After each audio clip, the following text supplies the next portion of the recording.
Magandang umaga, nagbabalik ang PTV Newsbreak.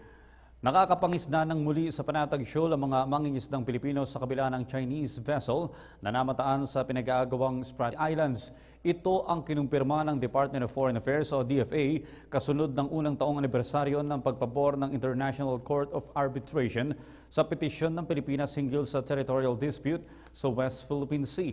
Ayon kay Foreign Affairs Secretary Alan Peter Cayetano, naniniwala siya sa hakbang ni Pangulong Rodrigo Duterte na dapat resolbahin ang agawan ng teritoryo sa diplomatikong pamamaraan. Kasabay nito, sinabi naman ng Philippine Coast Guard na wala silang naitatalang untoward incident sa pagitan ng mga Pilipino at Chino na pumapalaot sa Panatag Shoal na kilala rin sa tawag na Bajo de Masinloc.